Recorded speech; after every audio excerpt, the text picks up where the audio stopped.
This is the Rich Dad Radio Show. The good news and bad news about money. Here's Robert Kiyosaki. Hello. Robert Kiyosaki, the Rich Dad Radio Show, the good news and bad news about money. And today we have a very important show. You know, the title is actually QE Infinity. There was when will this printing stop? But really it's a discussion, which is better, gold, silver, or crypto? That's a discussion. And we have a very important guest today. He's John Adams. He's the chief economist for one of my favorite countries in the world, Aussie. And I've been going to Aussie since 1976, where I went there to play rugby, and it's my favorite sport. And needless to say, we lost every game, but we were good sports about it. But anyway, welcome to the program, John. Thank you, Robert, for having me. Thank you. So your topic is QE to infinity, and then you said there's no turning back now. I totally agree with you, but I want to break it down to gold, silver, or what can a person do with crypto? So we have some kind of a solution, and if you can't endorse any of it, that's fine. But I love gold, silver, and crypto because we have an enemy in common. It's called the Federal Reserve Bank of America, which keeps printing. And I like what you said about there's no turning back. So before we begin, could you give us a little bit of your background and what you do today? Sure. So in terms of what I do today, I am an economic commentator here in Australia. My main YouTube channel is a channel called In the Interest of the People that I co-host with with one of my partners, Martin North. I am the chief economist for a company in South Australia called As Good as Gold Australia. So we're South Australia's largest bullion dealership, and I've been with them for about 3 years. So we're helping largely the retail market acquire physical gold, physical silver. And in terms of my background, I've had a very diverse background from working in federal parliament, working as an economic advisor to a federal senator, being a bureaucrat at various levels of government, working for a Big Four accounting firm in terms of management consulting. And I've been a writer for a number of mainstream media organizations in Australia, largely about economics, but covering politics and a whole bunch of other public policy areas as well. So first of all, what's going on in Aussie? Because, like I said, it is really, I had offices in 5 capital cities. I love Adelaide, I love the hills. And but what is happening in the economy there? Because I hear your real estate is in a bubble and stuff like that. So what's the macro of Aussie? Sure. So in terms of what I've been saying for the last probably 5 years is we have the biggest debt bubble in Australian history. At the same time, we've got the biggest debt bubble in the history of the world. And your time is actually very interesting, Robert, because I actually just gave my first seminar for 2021 last week, and I updated, some of our clients about my revised view. So 2 years ago in 2019, I said that Australia has 2 debt bubbles: a household debt bubble and a foreign debt bubble. Obviously we've got that household debt bubble is concentrated in terms of real estate. And anytime I do any interviews with the people from the United States, I like to say to people that, in the context of the household sort of debt bubble and the real estate debt bubble that Americans had before the global financial crisis, if you thought that was extreme, you pretty much haven't seen anything. The extreme, if you look at the Australian metrics, we are way more extreme in terms of real estate prices versus sort of income and sort of, like in terms of income, but also household debt relative to income. We are at much more extreme levels than the United States. But my revised position is that we actually have now 3 debt bubbles. And with COVID-19, we've just seen the federal government here in Australia, state governments and territory governments rack up unprecedented amounts of debt to basically save the other 2 bubbles. So as we went into with the lockdown in 2020, the reason, we had the biggest fiscal and monetary stimulus package in Australian history, and the reason why they were forced to do so is because without that stimulus, we would have seen record amount of delinquencies and defaults in terms of mortgages, and we would have had a financial crisis similar to what, for example, the United States and Ireland went through in 2007, 2008. So in order to avoid that outcome, kind of like what you said in terms of opening the show, in terms of central banks continuing to print. Well, we had the biggest money printing campaign in Australian history, coupled with the biggest rack up of government debt. And you know, when I say government debt in the Australian context, if you look at from July 2019 all the way through to the projected June 2024, we're talking $975 billion over 5 financial years. And there's no plan to pay back the debt. There's no plan to balance the budget. And basically, we've ruined 2 generations of Australians in order to save the financial system. And you know, the Australian economy is in a very dire predicament. And then the other thing I would say is, in terms of how you open up the show about previous comments I made on other interviews about we can't turn back. Well, particularly in the Australian context, if we ever sought to normalise policy, what that's going to mean is that we're going to have high interest rate costs, and for a lot of households that are drowning in debt, they can't meet those repayments, and that will obviously then lead to the Harry Dent scenario of a deflationary depression.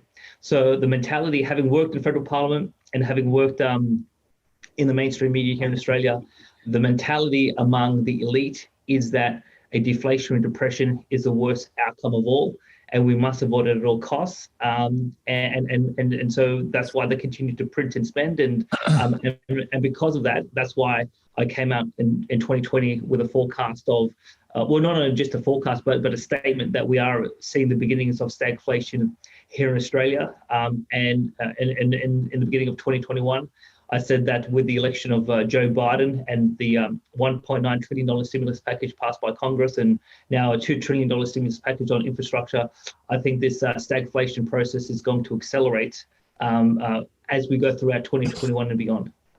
So, you know, because I first went to Aussie in 1976, and you guys had the same problem then, because Aussies like to spend money, they travel a lot, have a good life. Yeah. And their personal debt was high. And then the Aussie real estate prices, I mean, it's a great place to live. I bought 2 properties in Aussie, one in King's Cross and one in Rushcutters Bay. And I made a lot of money because the inflation was just going high as a kite. But I don't think they ever stopped borrowing money. And so the reason I want to interview you today is because excuse me, Aussie might be the canary in the coal mine. I mean, because Aussie's economy and population is smaller, but it's very similar to America. Very, very similar. So you're saying there's a personal debt bubble. There is a real estate debt bubble, the same as the U.S. And now you have a nationwide debt bubble, right? Yes. I mean, one of the points I'll make, Robert, is that when you look at if you look at the debt profile of American households before the GFC, a lot of poor people got into the real estate bubble when they couldn't actually afford to be in the real estate market.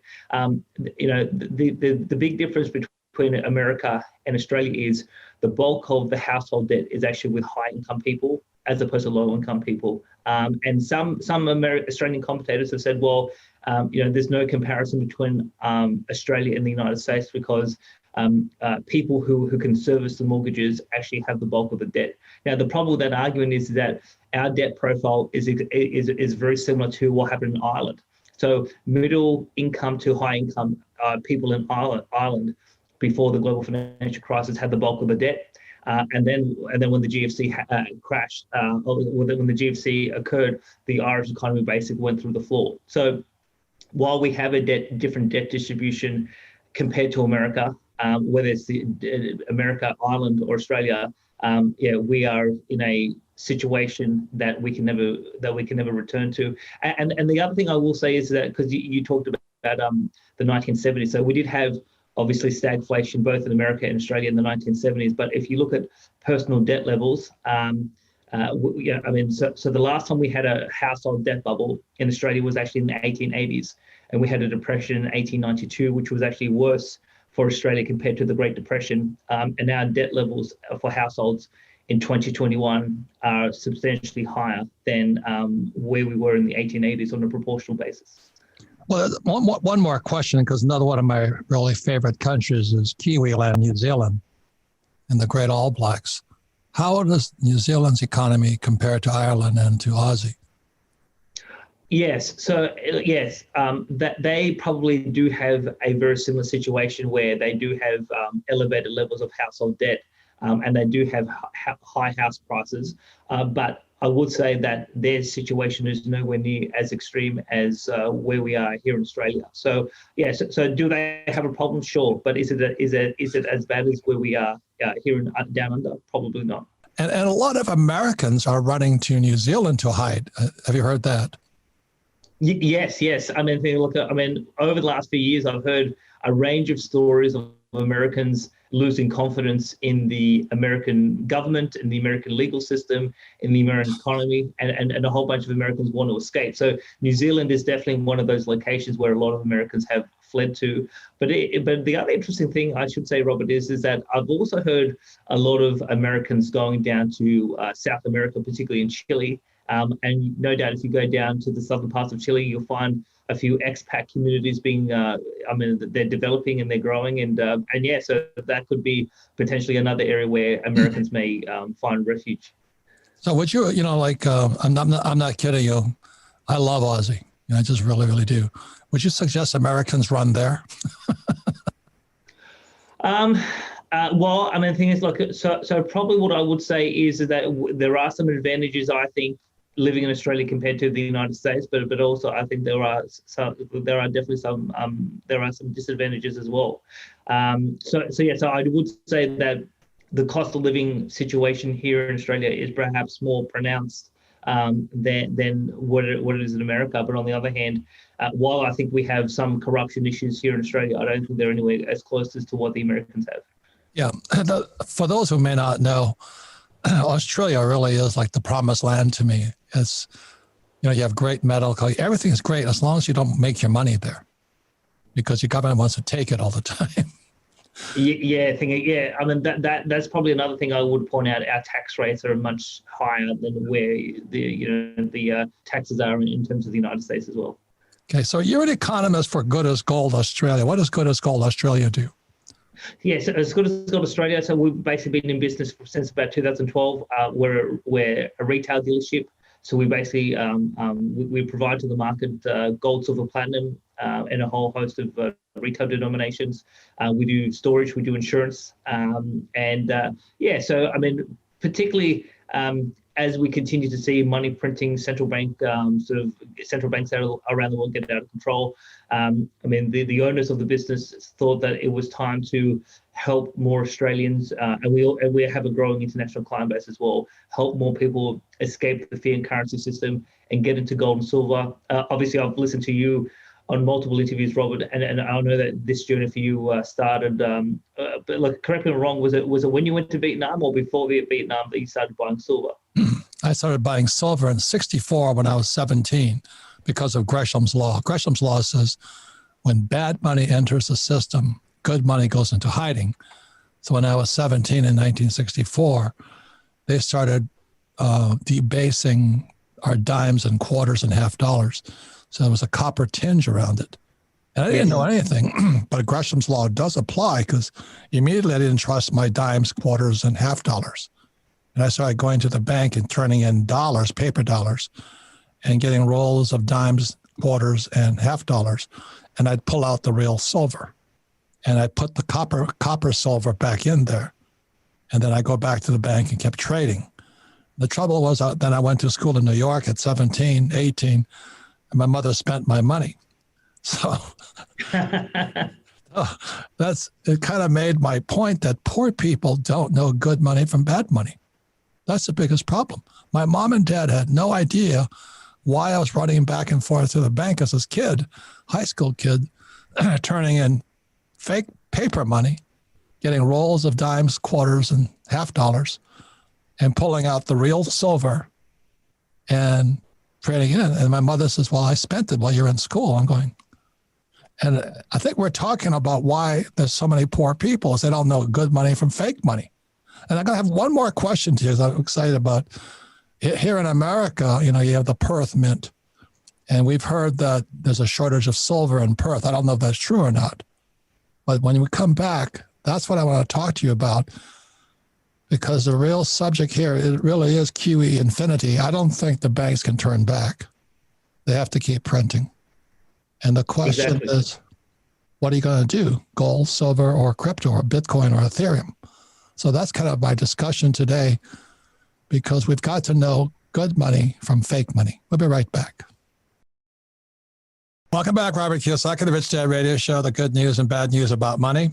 And today our guest is John Adams. He's an economist for Good as Gold Australia, my favorite countries in the world. And if I was going to run, I'd run to Australia, because it is heaven. It is a fantastic place to live, except you don't want to make your money there. And and we're going to be discussing, his topic is QE infinity. In other words, can they stop printing? I don't think so. And that question, next question goes, where do you go then? Gold, silver, or crypto, Bitcoin, or Ethereum, or whatever they got today. But before we go on, we have my dear friend Harry Dent, who I toured Australia with several times. And John, what is Harry predicting now? Well, yes. So probably since the GFC, Harry Dent has been predicting a deflationary depression. And when you think of what that actually means is, so if you think in the classical Austrian school, so Ludwig von Mises, about what is inflation? Inflation is the expansion of the money supply. So to have deflation, what that means is the money supply must shrink. And the only way in the current context that that's going to happen is that the debt is going to shrink. And how are you going to shrink the debt? You have to have a series of defaults. Now, every time we've had a point of crisis since 2008, the central banks and the national governments around the world continue to print and spend to stop the debt bubble from imploding.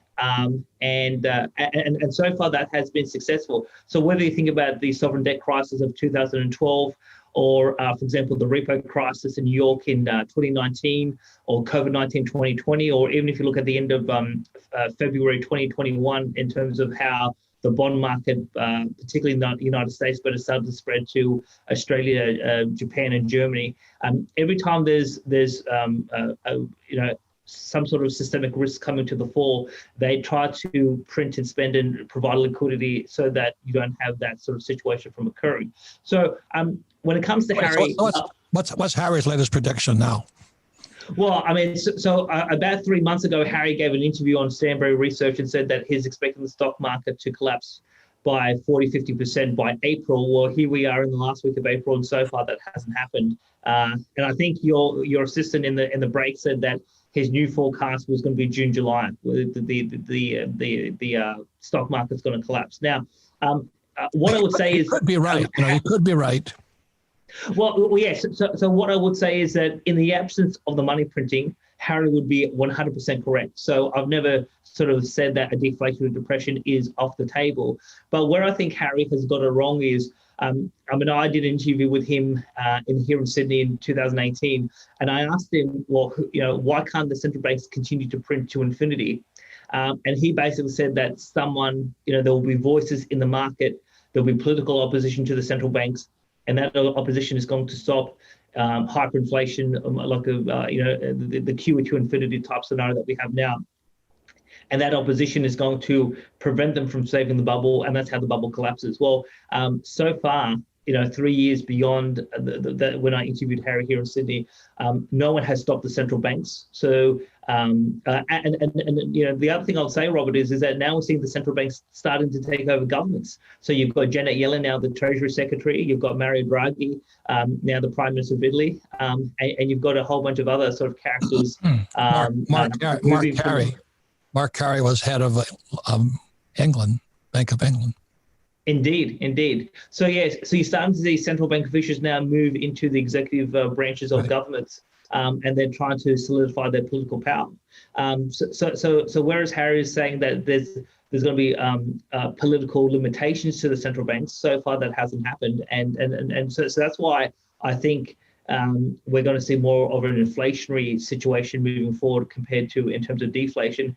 And you know, I know we're about to get into this conversation about gold, silver, and crypto, but what I would say to your audience is portfolio allocation changes so dramatically compared to if you believe. So if you believe deflation's coming, your portfolio allocation would be dramatically different compared to if you believe that we're going to have some sort of inflationary outcome.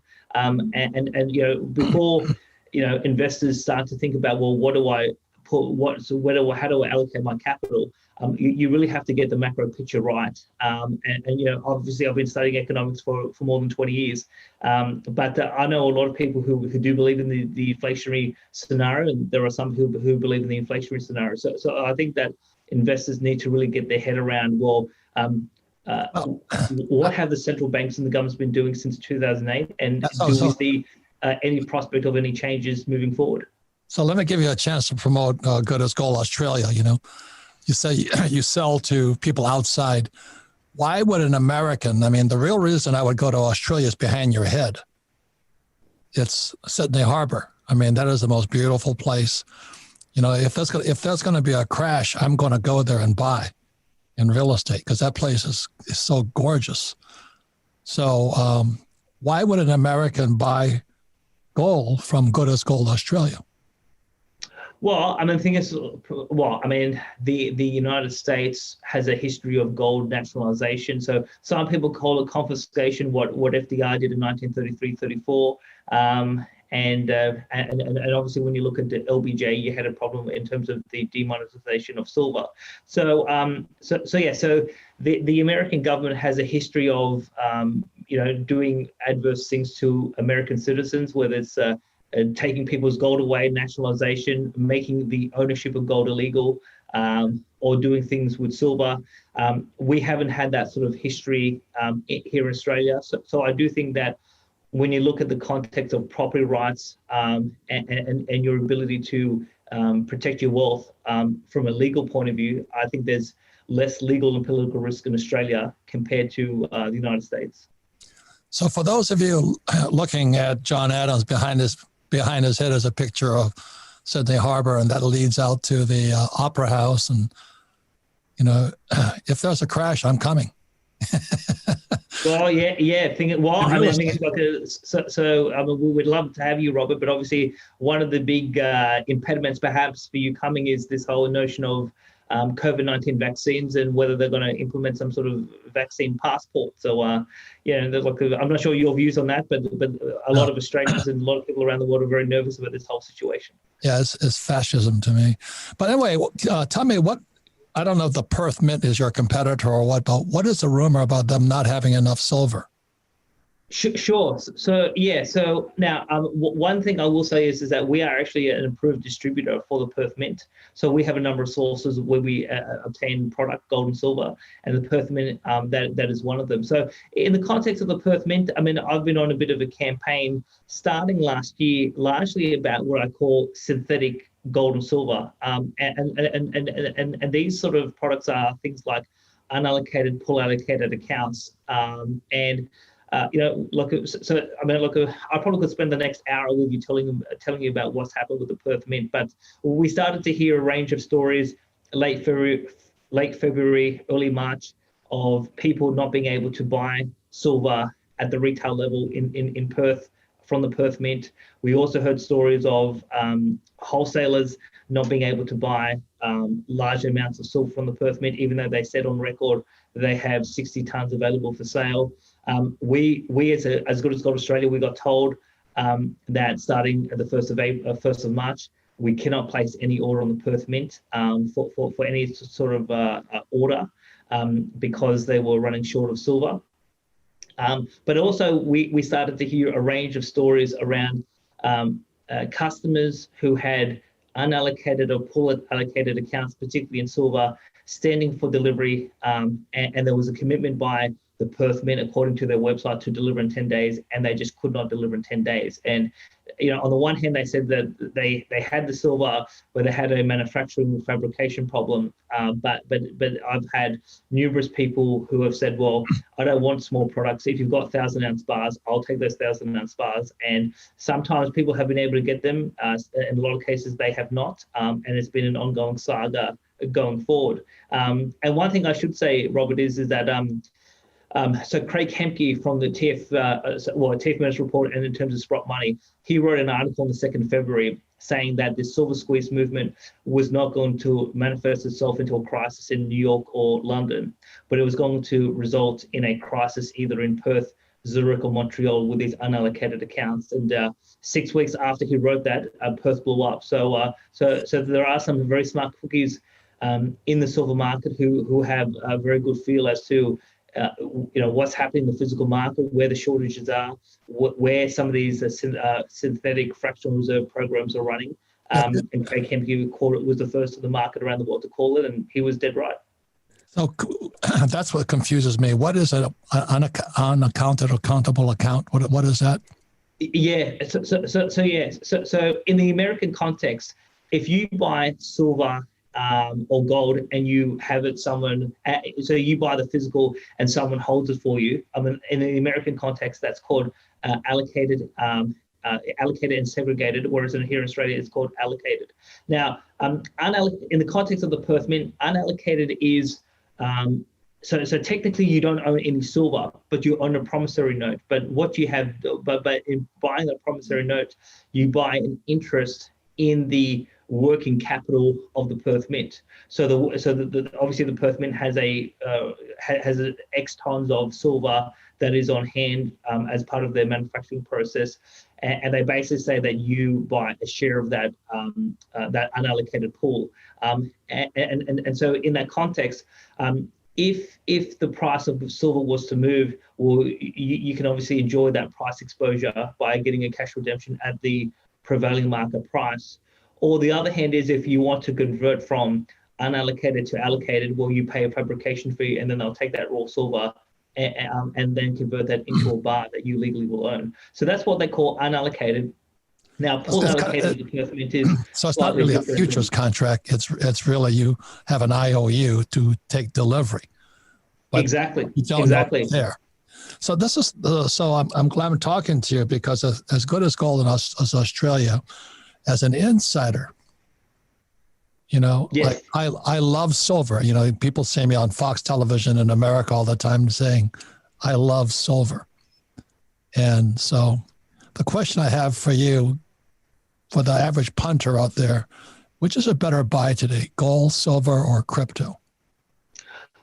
Well, in terms of my portfolio, so I don't own any crypto. And in terms of why is that? Why is that? Well, okay, so probably three key reasons. The first is that we have a 5,000-year history with gold and silver, and cryptos have only been around for 10 years, or about 10 to 12 years. So we don't know if we had a really systemic financial crisis, well, what's going to happen to cryptocurrencies? We don't really know. So I think that there's a lot of risk, a lot of market risk that a lot of people in the sector don't really understand, because we've never gone through that situation before. That's point one. Point two is that the number one reason why people are buying cryptocurrencies is because it's going up. But one thing I like to do when I allocate capital is I like to get a very deep technical understanding of what I'm actually doing. And for example, Robert, if you gave me the code for Bitcoin versus Ethereum versus Litecoin, etc. Now I'm an economist, but I'm not a cryptologist. So I can't tell you at a technical level, what do these codes actually do, and what are the differences, and what are the risks, and what are the opportunities. And I would say 99.9% of crypto investors are not cryptologists, and they do not understand these underlying computer codes, what they actually do. And the only reason why they're buying them is because the price is going up. And if you don't actually understand at a technical level what these codes do, well, you don't actually understand the risk of the asset.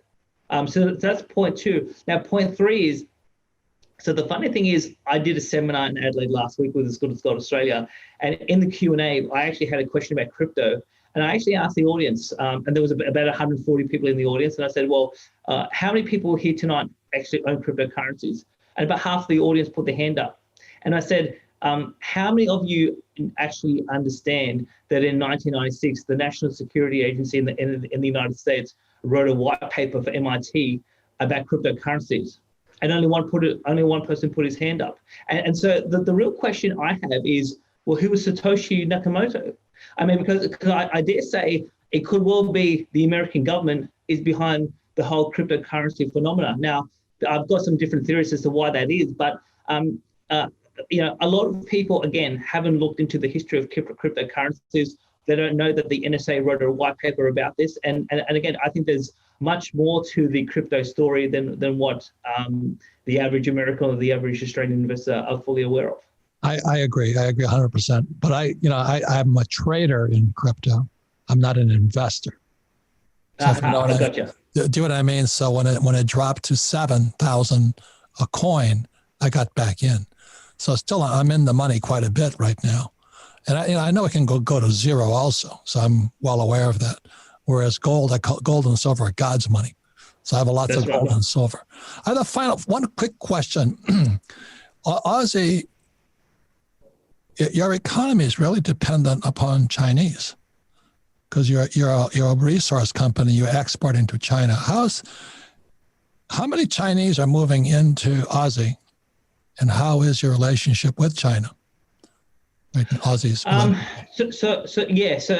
Well, I mean, probably in the last 12 months, we've had limited travel between Australia in terms of China. But yeah, we've had a lot of people from China. We have a lot of people from Southeast Asia, China, and India come to Australia every year because they come to get a university education here in Australia.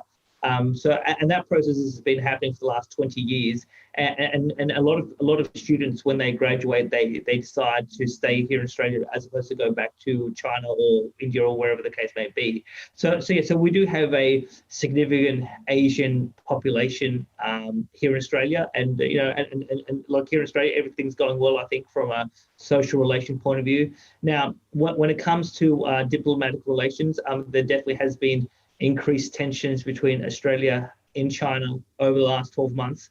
A lot of this is driven by our relationship in terms of America. So I think we're seeing the strategic battlefield sort of change quite dramatically as China continues to rise. A lot of tension in Southeast Asia about the South China Sea. Our national position is that we support the freedom of navigation through the South China Sea, and we oppose any restrictions on the freedom of movement, whether by China or any other country. But we have been more critical of various elements of the Chinese regime, and that has resulted in worsening political relationships. And we have seen some sanctions by China on Australia in particular commodities. Like I think there's been some issues with coal, there's been some issues with wine, and a couple of other sort of areas as well. But our main export to China, which is iron ore, that continues because they need that iron ore. And but obviously we hope look in terms of, I think a lot of Australians, including myself, we hope for peace, and we hope for good relations with both America and China, and we hope that that any strategic disputes can be resolved peacefully. Yeah, but you got to watch out for those Kiwis. They're sneaky. Yeah. Well, look, to be honest, I'm not particularly afraid of New Zealand. I mean, I think the All Blacks. We can talk about sport, but if they ever got out of line, we could send down our military and take over New Zealand within a few hours. Hey, John, thank you very much for information. And how can people get in touch with you at Good as Gold if they want to talk? Sure. Don't endorse anything, by the way. I'm just happy to talk to John because he knows so much about it. This very important part of the corner of the world near China. And sure, yes. So I mean, in terms of myself, I'm on Twitter. People can find me at Adams Economics. I actually have my own personal website, adamseconomics.com. So people can look up As Good as Gold Australia. We have a website. We have a YouTube channel. And yeah, thing is, like, feel free to reach out to me personally or reach out to the company. And if you're looking for gold, silver, platinum, and we're definitely happy to help. Yeah, John, thank you. Thank you very much. You live in God's country, except for your tax. Thank you very much. Thank you, man. Take care. And we come back, we'll be finishing up with a final word on gold, silver, or crypto and what's happening with China and New Zealand. We'll be right back. Thanks, John. Welcome back, Robert Kiyosaki, the Rich Dad Radio Show, the good news and bad news about money. And today we're talking about its QE infinity, why they have to keep printing. But the bigger question is it gold, silver, or crypto? And I don't think we answer anybody's questions, but either you're in favor or not in favor. And FYI, we don't endorse anything, although I own all three, including Ethereum. I don't endorse it. But listen to the Rich Dad Radio program anytime, anywhere on iTunes, Android, or YouTube. And then all of our programs are archived at TheRichDadRadio.com. And we archive it for one reason, so you can listen to it again. But if you have friends, family members, or business associates, please listen to this program and discuss. So I want to thank John Adams, Good as Gold Australia. And I tell you what, if you guys can, sitting behind his head was a picture just in front of the Sydney Opera House. And if the real estate market crashes, I'm going there. It is one of the most beautiful spots on earth. It really is. The whole country is spectacular. They have such a great lifestyle, but they're highly socialist. You know, they make California look like a conservative state. And I just love the fun, you know, the joking between Aussie and Kiwi. So they never stop. And I just love it. And, you know, my favorite sport is rugby. And the All Blacks and the Wallabies are formidable. I mean, they just produce the best rugby teams in the world. So that's why I just love that country. I love the people. And, you know, I have bought property there. I wish I hadn't sold it. But it is such a great lifestyle, great people, a lot of fun. And they're right in the middle of Asia. You know, they got Singapore on one side. And Myanmar right now is blowing up. They have Vietnam, they have China, they have Hong Kong, and they have Taiwan and Japan. So it is such a crossroads for, let's say, English speaking. So if you have a chance, if you haven't been to Australia before, please go there and, you know, take in New Zealand too. They're great, great countries. So anyway, with that said, Sarah, what did you think? Oh, he was a wealth of information.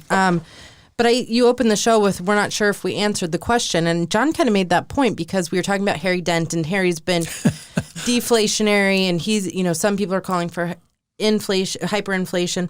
So he said that your portfolio allocation will depend on what you believe in. Right. And that's where, so I think we did kind of answer the question. If you believe what Harry Dent believes in, you'll do, you know, hold a little bit more of this versus, you know, so I thought it was a cool show. We touched on a ton of topics. Yeah. And so this will definitely be one that we want people to listen over and over again. And one question that I'd like to pose to our listeners is, if you caught the very end, John was talking about how the NSA wrote white paper on cryptocurrency back in 1996. So if you would like us to bring John back on to discuss that, because I don't think he's talked about it based on his tone. I never heard about it before. And he was very cryptic about it, about crypto. If you are interested in us maybe talking about that topic, let us know in the comment section, because that is something I'm interested in. That I definitely perked up. So, but a great interview, and looking forward to Harry's rebuttal when we interview him next week. So Harry's another good friend, but he's, you know, you look up pessimist in the dictionary, it's his picture in there. And I agree with him. It's just he's always making these dates that don't happen. And so that's why with the Rich Dad Radio program, we don't make any recommendations, and we do our best to be as educational as possible. So I want to thank everybody listening to the Rich Dad Radio program. And we have never been here before. You know, America is now the biggest debtor nation in the world. So that's why I've been buying gold, silver, and now crypto, Bitcoin and Ethereum, because I simply do not trust the central bank or the U.S. Treasury and things like that. So anyway, it's an exciting time. And if you ever have a chance to go to Aussie, it's a great place to visit. Thank you very much. Có anh không, người hỡi, bao đắm say ta có bên người còn đâu, làn tuyết trắng mùa đông khóc nhau.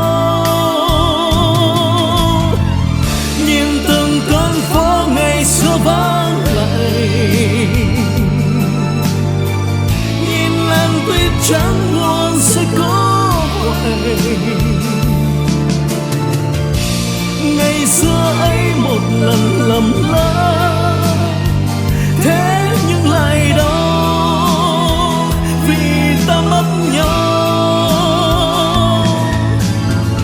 Người không thứ tha đời ta ngỡ ngàng, để cho thương nhớ về trong lỡ làng.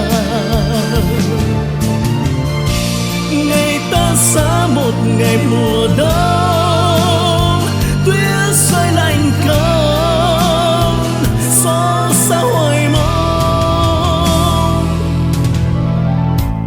Bóng tuyết rơi một đời tạ tới, đóng băng